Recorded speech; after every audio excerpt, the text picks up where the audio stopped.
नमस्ते बच्चों, संस्कृत पाठशाला में आपका स्वागत करती हूं और आशा करती हूं आप सब आनंद पूर्वक होंगे और अपनी परीक्षा की तैयारियों में लगे होंगे। आज एनसीईआरटी कक्षा 10 संस्कृत विषय में प्रत्यय को लेकर के मैं आपके सामने उपस्थित हुई हूं और आप देख रहे होंगे कि हमारे पाठ्यक्रम में इस वर्ष थोड़ा सा परिवर्तन हुआ है। इस वर्ष हम जो प्रत्यय पढ़ने जा रहे हैं उनमें कृत प्रत्ययों को जोड़ दिया गया है, जो कि हम पहले नहीं पढ़ते थे। इससे पहले हम तद्धित और स्त्री प्रत्यय कक्षा 10 में पढ़ते थे, कृत प्रत्यय उसमें नहीं थे। लेकिन इस बार कृत प्रत्ययों के अंतर्गत त, तवतु, तव्यत और अनियर ये 4 प्रत्यय रखे गए हैं हमारे पाठ्यक्रम में। इनमें से क्त और क्तवतु प्रत्यय के बारे में हम पिछली वीडियो में जान चुके हैं, पढ़ चुके हैं। आइए आज हम चर्चा करने जा रहे हैं तव्यत और अनियर प्रत्यय के बारे में। इससे पहले थोड़ा सा हम जान लेते हैं कि प्रत्यय वास्तव में होता क्या है और प्रत्ययों के कितने विभाग हैं। तो आप देखेंगे कि एक ऐसा वर्ण समूह जो किसी धातु या शब्द के अंत में जुड़ करके एक नए शब्द का निर्माण करता है और उस नए शब्द से कुछ नई अर्थ की प्रतीति भी कराता है, तो उस वर्ण समूह का नाम व्याकरण की भाषा में प्रत्यय होता है। प्रत्यय देखेंगे आप, प्रत्यय 3 प्रकार के संस्कृत में रखे गए हैं। मुख्य रूप से 3 प्रकार हैं, जिनमें है सबसे पहले कृत प्रत्यय, जिसकी अभी हम बात कर रहे थे। कृत प्रत्यय के बाद नंबर आता है तद्धित प्रत्यय और उसके बाद नंबर आता है स्त्री प्रत्यय। कृत प्रत्यय क्या होते हैं? कृत प्रत्यय जो होते हैं वो मुख्य रूप से धातुओं से ही जोड़े जाते हैं। यानी एक धातु रहेगी, जैसे पठ धातु से रूप बनता है पठति, पठतु, अपठत, पठिष्यति। लिख धातु जिससे रूप बनते हैं लिखति। इसी तरह से स्था धातु तिष्ठति, गम धातु गच्छति।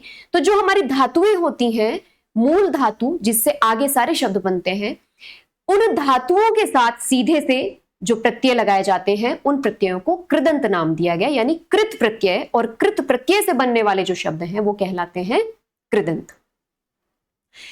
इन कृत प्रत्ययों से भी 3 प्रकार के शब्द बनते हैं, जिनमें सबसे पहले अव्यय शब्द, जो कि हम अपने पाठ्यक्रम में पढ़ते भी हैं, उसके बाद विशेषण और तीसरे जो शब्द होते हैं वो होते संज्ञा शब्द। तव्यत और अनियर प्रत्यय। कृत प्रत्यय के अंतर्गत बहुत सारे प्रत्यय आते हैं, जिनमें से क्त और क्तवतु पे हम चर्चा कर चुके हैं और आज का विषय हमारा है तव्यत और अनियर प्रत्यय का। तो इन प्रत्ययों से जब हम शब्द रचना करने चलेंगे, शब्द निर्माण करने चलेंगे, तो हम देखेंगे हमारे पास एक धातु होनी चाहिए और उस धातु के साथ जब हम तव्यत या अनियर प्रत्यय को जोड़ने चलते हैं, तब स्थिति यह बनती है कि जो हमारे तव्यत और अनियर प्रत्यय हैं उनमें देखिए ये तव्यत प्रत्यय है और ये अनियर प्रत्यय है। तो तव्यत का त और अनियर का र, ये दोनों अक्षर जो हैं वो धातु के साथ जुड़ने के समय नहीं दिखाई पड़ेंगे, यानी कि इनका लोप हो जाएगा। तो लोप होने का अर्थ ही होता है कि वो जब शब्द बनेगा तो शब्द के अंदर हमको ये अक्षर दिखाई नहीं पड़ते। और शेष क्या रहता है? तो आप देखेंगे तव्य और अनीय, इतना हिस्सा ही प्रत्यय का शब्द के अंदर आपको दिखाई पड़ेगा। तव्यत और अनियर प्रत्यय का प्रयोग हम करते किस अर्थ में? यानी जब तव्यत और अनियर प्रत्यय लगाने के बाद हम एक शब्द बनाएंगे और उस शब्द से किस अर्थ की प्रतीति होगी, तो आप देखें कि चाहिए या योग्यता। चाहिए को हम कई बार कहते हैं कोई नियम या विधि के बारे में जब हम बात करते हैं कि ऐसा करना चाहिए, माता पिता की सेवा करनी चाहिए, तब इस अर्थ में हम तव्यत प्रत्यय का प्रयोग करते हैं और योग्यता अर्थ में हम अनियर प्रत्यय का प्रयोग करते हैं। तो इनसे रूप क्या बनते हैं, थोड़े से शब्दों के हम उदाहरण देख लेते हैं। अर्थ तो बेसिकली हमसे पूछा भी नहीं जाता है, तो आइए थोड़ा सा इससे जो है रूप क्या बनते हैं वो देख लेते हैं। तव्यत प्रत्यय के उदाहरण, तो तव्यत प्रत्यय से जैसे धातु हमारी रहेगी क्री धातु सबसे पहले, और क्री धातु से जब हम तव्यत प्रत्यय का प्रयोग करते हैं तो देखिए क्री जो है वो कर में बदल जाता है और शब्द बनता है कर्तव्यम। साथ में यह भी ध्यान रखना पड़ेगा कि तव्यत और अनियर इन दोनों ही प्रत्ययों से जो शब्द बनेंगे वो तीनों लिंगों में बनते हैं, स्त्रीलिंग, पुल्लिंग और नपुंसकलिंग। इन तीनों लिंगों में इन शब्दों का प्रयोग होता है, और इसी से हमें यह भी समझ में आता है कि ये वाले जो शब्द होंगे तव्यत और अनियर प्रत्यय से बनने वाले जो शब्द होंगे वो कई जगह विशेषण का काम करेंगे और कई जगह क्रिया का काम भी करेंगे। तो देखें, क्री, तव्यत, कर्तव्यम नपुंसकलिंग में, नपुंसकलिंग की पहचान ही होती है कि अंत में अधिकांश शब्दों पर हमें म दिखाई पड़ता है। ये म जो है हमारा, ये अधिकांश शब्दों में लिंग का बोधक जब माना जाएगा तो नपुंसकलिंग का ये बोध कराता है, और इसी प्रकार ये जो विसर्ग हैं ये पुल्लिंग का बोध कराते हैं, और ये जो आ की मात्रा है यानी कि ये टाप प्रत्यय का अंश है, तो ये पहचान होती है स्त्रीलिंग वाले शब्दों की। तो आइए जल्दी से कुछ उदाहरण देख लेते हैं। गम से जब तव्यत प्रत्यय का प्रयोग करेंगे तो गंतव्यम रूप बनेगा। देखें, आपको यह भी ध्यान रखना होगा कि यहां पे जो हमारा म था वो म बदल गया है न में। तो यहां पर एक संधि हमारी व्यंजन संधि लगी है 10वीं कक्षा में, उस पे अलग से एक वीडियो करेंगे, तो उसमें हम जानेंगे कि यहां पे किस प्रकार संधि के कारण म जो है वो न में परिवर्तित हो जाता है। पच धातु जिससे पचती क्रिया बनती है, भोजनम पचती, तो पच धातु से तव्यत प्रत्यय का प्रयोग करेंगे तो पक्तव्यम, पक्तव्यः और पक्तव्या लिंग अनुसार इन शब्दों का आपको देखना पड़ेगा। इसी प्रकार जब दृश्य धातु दर्शन शब्द जिससे बनता है, दृष्टि शब्द जिससे बनता है, यानी देखना अर्थ में जो धातु प्रयोग होती है, उससे जब तव्यत प्रत्यय का प्रयोग करेंगे तो रूप बनेगा द्रष्टव्यम नपुंसकलिंग, द्रष्टव्यः पुल्लिंग और द्रष्टव्या स्त्रीलिंग। प्रच्छ धातु पूछना, प्रश्न जिसके बनता है तो उससे रूप बनता है प्रष्टव्यम, प्रष्टव्यः और प्रष्टव्या। इसके बाद भू धातु भवितव्यम, भवितव्यः और भवितव्या।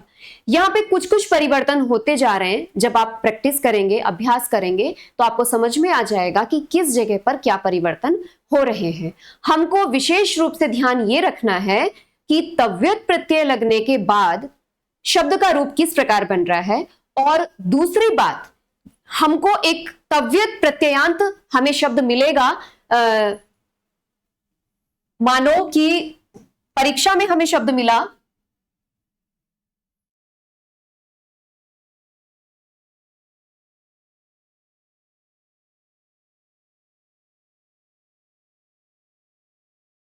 स्थातव्यम, तो ये तव्यत प्रत्यय यहां पे पहले से लगा हुआ है। दो ही प्रकार से प्रश्न पूछे जाते हैं, या तो धातु के साथ प्रत्यय लिखा हुआ है और आपको बताना होगा कि यहां पे सही रूप हमारा ये वाला होगा, या ये वाला प्रयोग करना है, या ये वाला प्रयोग करना है। तो ये आप निर्धारण कर पाएंगे अपने वाक्य को, प्रश्न वाला जो वाक्य होगा उस वाक्य को देख करके आप निर्धारण कर पाएंगे कि आपको यहाँ पे स्त्रीलिंग का प्रयोग करना है, पुल्लिंग का प्रयोग करना है, या फिर नपुंसकलिंग का प्रयोग करना है।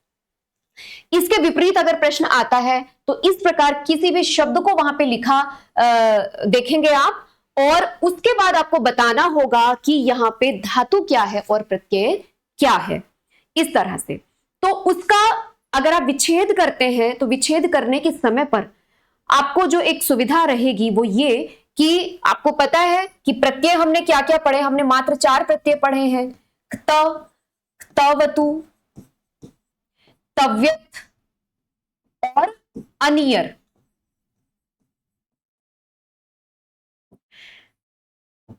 आपको बहुत आसानी से पहचान आप कर पाएंगे कि हर प्रत्यय अपना अंश शब्द में छोड़ जाता है, वो हमारी पहचान बनता है कि यहां पर किस प्रत्यय का प्रयोग हुआ है। जैसे त प्रत्यांत शब्दों में आप त की उपस्थिति देखेंगे, इसी प्रकार तवतु प्रत्यांत शब्दों में आप तवत या तवान या फिर तवती, इस प्रकार के आप शब्द देखेंगे, उससे आपको पहचान हो जाएगी कि यहां पे प्रत्यय कौन सा है। इसी प्रकार तव्यत प्रत्यय का जब आप देखेंगे कि तो हर शब्द के अंत में आप देखिए ये तव्य आपको सब जगह दिखाई पड़ेगा। यही आपकी पहचान बनेगी जिससे आप निर्धारण कर पाएंगे कि यहां पर तव्यत प्रत्यय है। तो एक काम हमारा आसान हो गया कि हम प्रत्यय तो स्पष्ट रूप से वहां पे लिख देंगे कि यहां पे प्रत्यय है तव्यत। अब थोड़ी सी समस्या रह जाएगी धातु में। बच्चे कई बार कंफ्यूज हो जाते हैं कि जब धातु के साथ प्रत्यय लिखा रहता है तो वो जोड़ करके उसे लिख देते हैं, लेकिन जब बना बनाया शब्द रहता है और उससे उसको प्रकृति और प्रत्यय का विभाजन करना होता है तो वहां पर कई बार बच्चे कंफ्यूज हो जाते हैं, वो मूल धातु तक नहीं पहुंच पाते। तो उसका एकमात्र उपाय जो है वो अभ्यास है। आप जितनी अधिक धातुओं से शब्द निर्माण का अभ्यास करेंगे अलग अलग प्रत्यय लगा करके, उतना ही आप परीक्षा में धातु का निर्धारण करने में अपने आप को समर्थ पाएंगे। तो अभ्यास करिए, अभ्यास से ही हमें समझ में आएगा, पता चलेगा कि यहाँ पे कौन सी धातु है या फिर धातु का हमें कौन सा रूप लिखना है। तो बच्चों से गलती ये होती है, जैसे यहाँ पे रोदी तव्यम हमने लिखा है तो वो भूल जाते हैं कि धातु हमें रुद लिखनी है, ना कि रोदी। कई बार बच्चे जो शब्द में दिखाई पड़ रहा है उसी को लिख देते हैं। तो इसके लिए बेटा आपको अभ्यास करना पड़ेगा।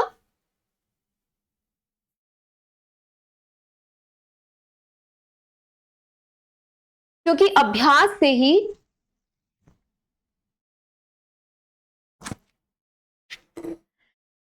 ही किसी भी कार्य में कुशलता हम पा सकते हैं। इसके आगे देखें, अगर रुद धातु तव्यत प्रत्यय रोदितव्यम, रोदितव्यः, रोदितव्या, नृत धातु तव्यत प्रत्यय नृत, नृत्य करना, नृत्यति जिससे रूप बनता है, नर्तितव्यम, नर्तितव्यः और नर्तितव्या। इसी प्रकार पठ धातु से तो आप सभी परिचित हैं, पठति रूप बनता है, पठितव्यम, पठितव्यः, पठितव्या। और लिख धातु तव्यत प्रत्यय पढ़ने के बाद लिखने का नंबर आता है, तो लेखितव्यम, लेखितव्यः और लेखितव्या। स्मृ धातु तव्यत प्रत्यय स्मर्तव्यम, स्मर्तव्यः और स्मर्तव्या।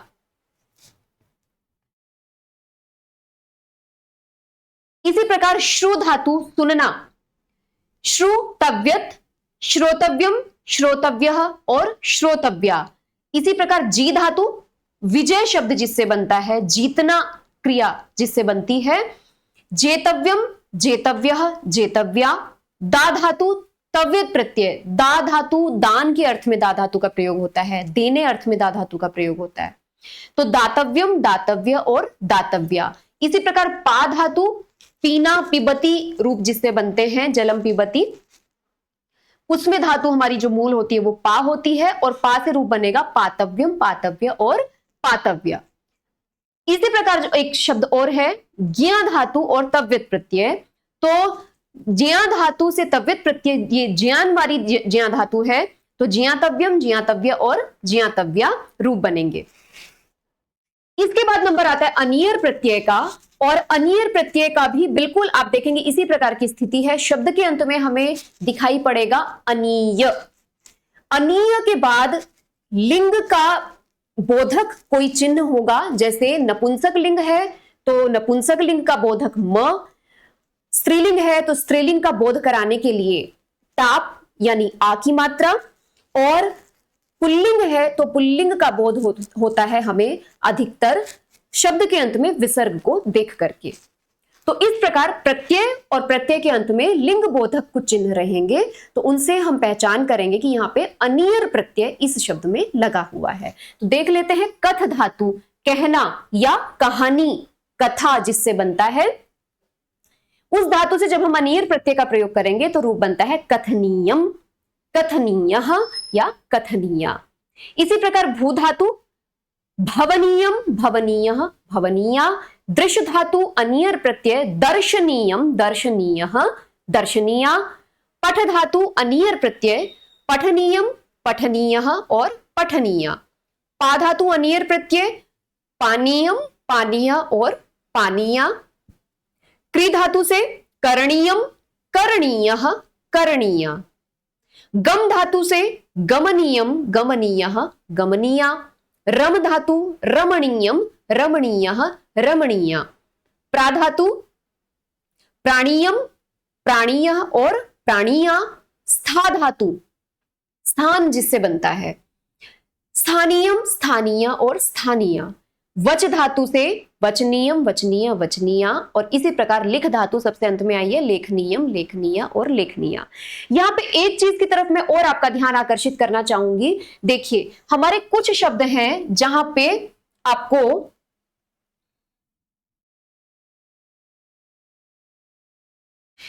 दिखाई पड़ेगा कि यहां पे आपको इस शब्द में और इस शब्द में आपको कुछ अंतर समझ में आ रहा होगा। यहां पे देखिए अनियर प्रत्यय का नी जो है वो यथावत स्थिति में दिख रहा है आपको, लेकिन यहां पर अनियर प्रत्यय का नी जो है वो णी में बदल गया, यानी ण में बदल गया। न जो है वो ण में परिवर्तित हो गया है। इसी प्रकार यहां पे आप देखिए, और ये कुछ स्थान है जहां पर जो है वो न में परिवर्तन हो गया है।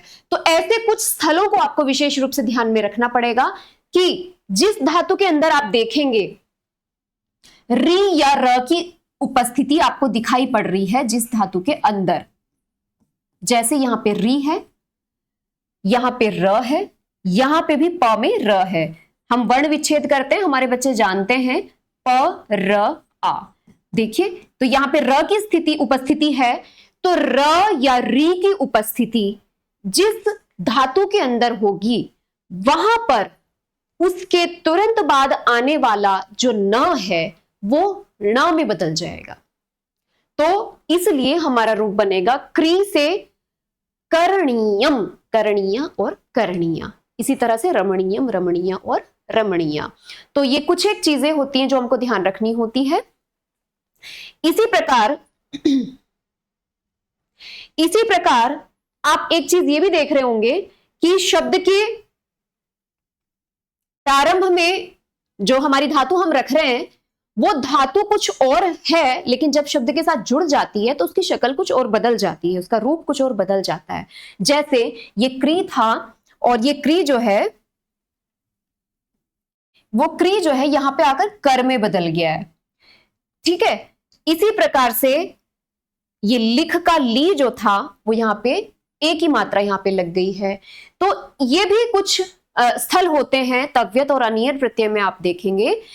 इस विधि का नाम जो होता है उसको हम व्याकरण की भाषा में गुण बोलते हैं, गुण हो जाना। अगर आपको याद हो आपने गुण संधि पढ़ी हुई है, तो गुण संधि में भी हम आपको बताते हैं कि जहां पे आपको ए की मात्रा दिखाई पड़े, ओ की मात्रा दिखाई पड़े या री के स्थान पे आपको अर दिखाई पड़े, जैसे कर्तव्य, ये कर, इसी प्रकार हर्तव्य, तो ये कर हर, इस प्रकार के प्रयोग अगर दिखाई पड़ रहे हैं तो हम आपको बताते हैं इनका नाम गुण होता है। और गुण संधि में भी हम यही काम करते हैं बच्चों। ठीक है, तो ऐसे प्रयोग भी आपको देखने को मिलेंगे। इसका भी एकमात्र साधन जो है जानने का वो अभ्यास है। अभ्यास करिए। अभी तक आप लिख धातु से लिखती रूप बनाते थे, इसी प्रकार से क्री से करोति, वहां पे तो गुण होता है, लेकिन लिख से यहां पे जब हम अनियर प्रत्यय का प्रयोग करेंगे तो वो लिख लिख नहीं रहेगा बेटा, वो ई की मात्रा एक ही मात्रा में बदल जाएगी। इस प्रकार छोटे छोटे से कुछ परिवर्तन है जिनका अगर हम ध्यान रखेंगे तो मैं समझती हूं तव्यत और अनियर प्रत्यय को हम बहुत अच्छे से कर पाएंगे, समझ पाएंगे। तो अब शेमुशी के बारे में अगर मैं बात करूं, क्योंकि मेरा जो विशेष प्रयास रहता है वो यही रहता है कि प्रत्यय को सामान्य रूप से जानने के बाद हमारी पाठ्य पुस्तक में उसका कहां पर प्रयोग हुआ है, इसके बारे में हमको देखना आवश्यक है। क्योंकि मुख्य जो हमारी परीक्षा का केंद्र है, परीक्षा का जो आधार है, वो हमारी पाठ्य पुस्तक है। पाठ्य पुस्तक से अधिकांश सामग्री परीक्षा के लिए संग्रहित की जाती है। तो त प्रत्यय का मैंने आपको दिखाया था पाठ 2 में, वहां पे त प्रत्यय का बहुत अधिक प्रयोग हुआ है। लेकिन अगर आप देखेंगे ध्यान से तो तव्यत और अनियर प्रत्यय का प्रयोग हमारी शेमुशी में बहुत कम हुआ है, विशेष रूप से कक्षा 10 में तो बहुत कम हुआ है। 1-2 प्रयोग मात्र देखने को मिलते हैं। जैसे वहीं पे पाठ 2 में एक शब्द आता है हन धातु से तव्यत प्रत्यय का प्रयोग करके, वहां पे हंतव्य रूप बनाया गया है, हंतव्य।